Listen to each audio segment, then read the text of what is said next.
Olá, como vai? Esse é o podcast ONU News e eu sou Mônica Vilela Grayle. A nossa convidada de hoje é modelo. E se você passou em frente a alguma banca de jornal nos anos 80, 90, você certamente a viu estampada em capas de revista qualquer dia da semana e às vezes mais de uma capa. Somente na revista Manchete, que a lançou, ela se lembra de ter feito 50 capas. Depois se tornou atriz, também empresária e hoje é ativista, após sofrer um episódio de violência doméstica, violência de gênero, em 2016. Ela está aqui conosco no podcast ONU News. Luísa Brunet, bem-vinda. Como é que você está? Que prazer, Mônica, estar aqui com você. Obrigada. O prazer é todo nosso. Luísa, você está aqui fazendo parte da delegação da LBV, a Legião da Boa Vontade, nesse encontro que é o mais importante sobre direitos de mulheres e meninas, o mais importante do mundo, a Comissão sobre o Estatuto das Mulheres. Qual é a sua participação nesse evento? O que você vai levar para casa dessa experiência? A minha participação é justamente para estar presente num momento tão importante, né? A gente viu que tem em torno de 10 mil pessoas, a maioria inclusive são mulheres que estão aqui com o mesmo propósito que eu, que você, que é tentar compreender por que a pauta da mulher não alavancou como deveria alavancar, embora a gente tenha tido avanços no Brasil, mais do que em outros países, mas ainda falta muito para que a mulher encontre essa paridade de gênero que a gente tanto busca. Luísa, e você se tornou ativista com base numa história pessoal, uma história trágica que ocorreu em 2016. Fala um pouco para a gente como essa experiência abriu os seus horizontes para que você pudesse ajudar outras mulheres, outras pessoas nessa mesma condição. Mônica, eu acho que eu podia falar um pouco também das violências que eu sofri, o que antecedeu essa violência em 2016. Na verdade, eu sou uma menina que assistiu violência em casa. Eu sou filho de violência doméstica. Eu assisti meu pai agredindo minha mãe durante anos e eu era muito menina e eu já me colocava na frente dos dois tentando separar. Já existia ali um ativismo e uma vontade de que aquilo não acontecesse com a regularidade que acontecia, que era a violência. Meu pai era alcoólatra, desempregado e extremamente violento, embora um pai maravilhoso, que é uma coisa que a gente até não minimiza o que ele fazia, mas ele era um pai, quando estava sóbrio, um pai maravilhoso, muito carinhoso, uma pessoa que nunca tocou nenhuma filha, porque nós éramos 5 mulheres e um homem assistindo, mas eu sempre fui a que mais fiquei na frente. E a minha mãe passou durante muito tempo sofrendo violência, ela decidiu voltar para o subúrbio do Rio de Janeiro, para a casa de uns parentes, porque ela achava que ali ela poderia realmente começar uma história nova, uma vida nova, e de fato continuou também. Na verdade, aos 11 anos de idade, quando eu cheguei no Rio de Janeiro, no subúrbio, em Auma, eu fui destinada para trabalhar numa casa de família. A princípio para brincar com 2 meninos, depois eu fui fazendo todo o serviço da casa, como é normal. E eu sofri um abuso sexual dentro dessa casa, que foi um momento muito difícil para mim, porque a gente não tinha diálogo em casa, não se falava sobre isso, nem sobre violência doméstica, nem sobre violência sexual infantil. Então você manteve esse segredo? Eu mantive esse segredo durante muito tempo, um segredo que me incomodava demais, que eu tentava compreender, mas que não entendia o porquê que isso aconteceu comigo. E eu acabei casando muito jovem, com 16, fui emancipada.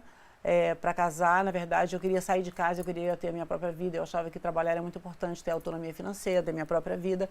E eu casei com um rapaz da Zona Sul, de classe média alta, e foi um casamento realmente maravilhoso, que durou 4 anos. Foi ali que iniciou a minha carreira de modelo. Ele foi um homem que realmente cuidou de mim, que me ensinou muita coisa, foi um parceiro maravilhoso e generoso, uma pessoa que nunca me agrediu, ou seja, foi realmente um casamento gostoso. Mas depois de 4 anos eu me separei e casei com o pai da Yasmin e do Antônio, meu filho, que tem 25, e a minha filha vai fazer 37 agora. Foi um casamento tumultuado? Foi, como todo, principalmente casamento longo. E no terceiro relacionamento com esse homem, eu acabei sofrendo violência doméstica aguda. Mas eu acho que uma criança que assiste violência doméstica e ela também é abusada sexualmente, ela tem uma tendência a suportar mais violências, ela acha que isso é normal. Então, assim, no meu último relacionamento, eu aceitei muita violência, que antecedeu o último dia que eu decidi tomar uma atitude mais drástica de romper com o relacionamento.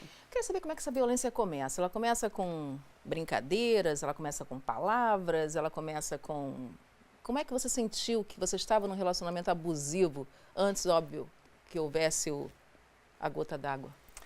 Primeiro, os homens que são violentos com as mulheres, eles são, a princípio, homens maravilhosos. Eles têm uma forma de comunicação, eles são muito amorosos, gentis, generosos. Manipuladores? Manipuladores, exatamente. Então, você acha que você conheceu o homem da sua vida. E, de fato, nos primeiros 2 anos, foi maravilhoso. Eu tive uma vida de princesa, como toda mulher que sofre violência doméstica, principalmente quando tem o poder aquisitivo é alto. Então, você tem uma vida realmente maravilhosa.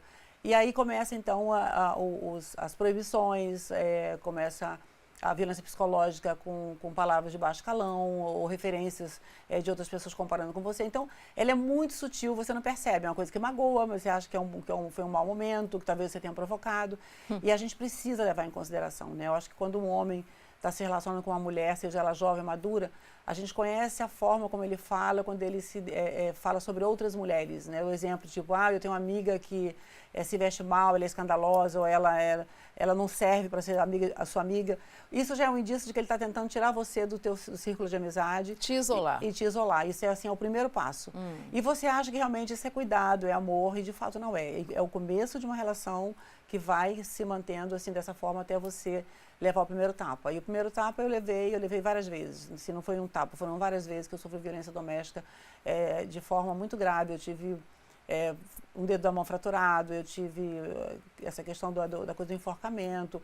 E estava acontecendo em lugares públicos, como acontece hoje em dia. A gente tem, através das redes sociais, né, as pessoas hoje em dia já têm uma noção sobre isso, que tem mais informação. Então, a gente vê muitos filmes de pessoas sendo agredidas e elas são filmadas e disponibilizadas na internet.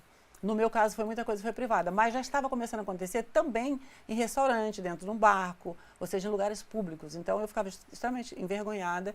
E aí eu comecei a prestar atenção, até que o último dia, aqui em Nova York, em 2016, um dia depois do homenagem do Homem do Ano, uma festa glamorosíssima que a gente foi, aconteceu uma violência que eu realmente tive medo de morrer, porque eu tive 4 costelas fraturadas, algumas escoriações pelo corpo grave, e eu decidi então voltar para o Brasil, e nesse dia eu interrompi esse relacionamento. Foi difícil? Foi dificílimo. Não é fácil para nenhuma mulher você ter que denunciar um homem que você teve um relacionamento, que você amou, seja pai de seus filhos, seja seu companheiro, seu namorado, mas é preciso romper com o ciclo. Agora, Luísa, o número de feminicídios, e graças a Deus a sua história não terminou assim, né? Mas a gente sabe que muitas terminam, aumentou mais de 30%, não é? No Brasil, mas se a gente olhar também os dados de outros países. A grande realidade é que nenhum país tem igualdade de gênero, isso a gente já sabe, não é?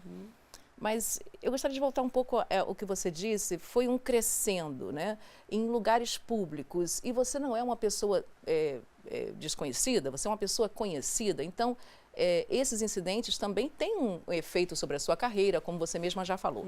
Mas eu queria tocar num outro assunto. Muitas mulheres com as quais a gente conversa, vítimas de violência doméstica, de gênero, elas dizem, não vai acontecer nada não, ele não vai me matar, eu conheço os limites dele.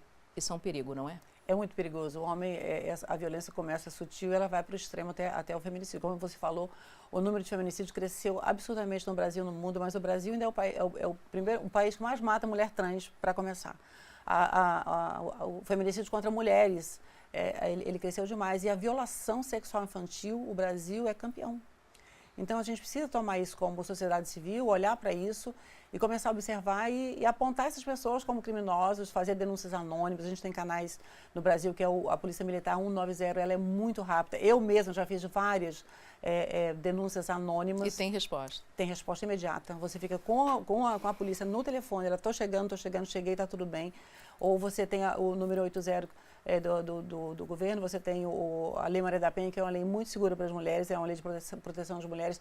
E aí eu viajo para fora do Brasil, para a Itália, para a Espanha, para o Japão, para a Índia, lugares que eu já fui. E não existe lei que protege as mulheres, sabe? Então existe uma permissividade muito grande em relação às mulheres. A mulher é muito desvalorizada, ela não é respeitada. Você vê as mulheres políticas, elas são desrespeitadas no parlamento, né? A gente tem várias questões de violências, outras, né, que também a mulher tem que suportar o tempo inteiro. Então é muito difícil ser mulher ainda. Por isso que o evento aqui da ONU é importante, porque reúne pessoas que têm um propósito de vida, de poder transformar, né? Eu acho que está todo mundo aqui no coletivo querendo transformar essa visão da violência para que a gente possa ter uma vida saudável, respeitosa, que é o que a gente busca, né? Ontem o secretário-geral falou sobre isso. Ele usou uma expressão que o veneno do patriarcado está se expandindo, mas tem um antídoto, e o antídoto é ação. Exatamente. Eu queria falar um pouco sobre isso. Você, em contato com essas outras mulheres, o que você ouve? Por que elas não saem dessa situação? É dependência emocional? É dependência financeira? É medo? É insegurança? Quer dizer, que tipo de ação se pode tomar, além de denunciar, claro, mas até a denúncia é um caso muito complicado. muita gente diz que tem medo porque vai perder os filhos, enfim. Todo mundo pode ajudar, né? Não só a mulher que está sofrendo a violência. É claro, esse combo que você falou é perfeito, né? O medo, um dos fatores que eu acho que mais deixa a mulher vulnerável é a falta de trabalho, ou seja, o empreendedorismo feminino é muito importante, né? Fomentar o empreendedorismo feminino e as mulheres terem oportunidade de trabalhar, seja onde for, isso dá uma autonomia financeira para ela. Eu falo que é o passaporte dela. Isso não quer dizer que ela esteja, que a mulher que ganha dinheiro está livre de sofrer abuso, não está. Não. Mas a mulher vulnerável, que tem os seus filhos, que mora numa região mais vulnerável, ela vai suportar a violência dentro de casa, porque como é que ela vai sair? A família geralmente não apoia, porque a mãe fala, meu filho, é seu marido, homem é assim mesmo. Para cá você não volta. Para casa você não volta, é muita gente, é muita criança, são muitos filhos, então isso também deixa a mulher muito vulnerável. Então ela tem que decidir sozinha a continuar sofrendo e apanhando, porque o marido de vez em quando dá um aporte financeiro para ela. É uma loucura. Você vê que em dia de jogo no Brasil, hoje em dia tem as campanhas que estão acontecendo agora no Brasil, dentro dos campos de futebol para os homens, aumenta 20%, 25% das agressões contra as mulheres no dia do futebol. Se ele ganhar ou se ele perder, tem muita violência dentro de casa quando tem futebol. Então, assim, ela não está livre em lugar nenhum. A importunação sexual dentro dos coletivos, a mulher acorda 5 horas da manhã, 4 horas da manhã para pegar um ônibus para trabalhar como empregada doméstica numa casa ou em qualquer outro tipo de trabalho, ela é importunada sexualmente dentro dos coletivos, dentro dos ônibus, dentro da rodoviária, ou seja, na rua. Então é muito triste, é uma perspectiva que a gente precisa, a sociedade civil precisa se colocar à disposição da própria sociedade de proteção às mulheres e às meninas principalmente, né? Eu estive recentemente, Mônica, lá na Ilha de Marajó, que é um arquipélago mais bonito do mundo. É um lugar que poderia ter uma cultura de visitação de estrangeiros, porque lá é muito bonito, mas lá ainda existe a cultura do abuso sexual dentro de casa, é muito permissivo. E por uma razão muito ruim, que é justamente a razão de eu estar aqui, que é o trabalho que a LBV faz da insegurança alimentar. As crianças são destinadas aos homens, dentro dos barcos ou em qualquer outro lugar, por troca de alimento. E um lugar, inclusive, onde as crianças são também exploradas sexualmente, não é? Luísa, vamos falar sobre... Eu queria botar essa questão da gota d'água, porque muitas mulheres que estão vendo a gente agora, e você, inclusive, se quiser usar essa câmera que é a sua para falar diretamente, elas querem saber o que eu faço, qual é a gota d'água, qual é o limite. O seu limite foi, você sentiu que você iria morrer no último momento. O meu limite foi o medo de que aquilo tivesse acontecido no feminicídio. Eu tenho meus filhos, eu tenho minha história, eu tenho minha vida e eu preservo isso. Eu sempre fui uma mulher idônea, sempre fui tão preparada para os relacionamentos, mas ali eu percebi que, pelo fato justamente de ter passado por tantas violações, eu minimizei o que eu já sabia que ia acontecer. Então, esse medo e esse momento, ele vai chegar para qualquer mulher, Mônica, em algum momento. Ela vai cair a ficha, como a gente fala, de que ela precisa realmente sair porque... ela é uma vítima potencial de um feminicídio. Então, é muito importante, quanto mais cedo ela observe o comportamento do seu marido, se ela estiver incomodada, se ela já se incomodar com alguma bobagem que ele fala, já é um indício de que ela precisa prestar atenção, para que o mal não aconteça. E também essa questão de, como parece que as mulheres foram programadas, nós fomos programadas a defender, não é? A gente defende o homem, a gente defende... E essa questão da educação, eu queria saber também se você conversa nesses seus encontros pelo mundo afora, sobre a questão dos meninos, né? Como eles estão crescendo e se eles vão ser também defensores das mulheres e de um relacionamento sadio, de igualdade, não é de domínio de um ou de outro, mas de igualdade, 50-50, como é o que a gente está procurando, né? O objetivo número 5, né, de desenvolvimento sustentável. Então, eu acho que a educação é muito importante, né? O problema da educação tem que começar dentro de casa, eu acho, né? Porque eu criei meu filho e a minha filha, a diferença deles é de 10 anos, mas eu sempre criei os meus filhos com os preceitos básicos de respeito, né? Respeito à sua opção sexual, respeito à sua religião, respeito às pessoas, respeito às mulheres, ou seja, o respeito e eu consegui fazer com que os meus filhos e o meu parceiro também, o Armando, que é o pai dos meus filhos, embora tenha separado quando meu filho tinha 8 anos, a gente conseguiu introduzir essa cultura dentro da educação deles. Mas foi um esforço terrível, porque o que tem de fora também, as famílias elas são muito desestruturadas, então elas não têm essa base, né? Então as escolas públicas também, você sabe que existe, né, o problema das escolas públicas, que as crianças também elas não respeitam os professores, não tem uma troca de falta de respeito ali, e aí fica uma educação frágil. É um círculo vicioso, né? Exatamente, e aí acaba ficando um círculo vicioso. Então precisa que mude também a base educacional, que seja mais rígida também, né, para que as crianças aprendam com mais rigor. Eu acho que tudo tem que ter respeito e rigor para a gente viver numa sociedade igualitária, como você falou, senão não existe um contraponto. E 2 perguntas para terminar. A penúltima é o seguinte, falar disso, muitas pessoas que foram vítimas de violências de gênero, violência doméstica, como no seu caso, violência à mulher, não é? Elas dizem que ter que contar de novo, reviver, é muito difícil. No seu caso, é difícil, é uma terapia, como é que você lida com isso? Porque não é fácil. Foi muito difícil quando eu sofri violência doméstica e decidi fazer a denúncia, porque eu sofri muita revitimização, que é um julgamento, além da coragem que eu tive de fazer a denúncia, porque eu sou uma mulher conhecida, meu parceiro é um homem muito rico, ele tem uma visibilidade, ele é um empresário que tem uma visibilidade no que ele faz. Então, assim, expor isso foi difícil para mim, mas eu precisava fazer isso.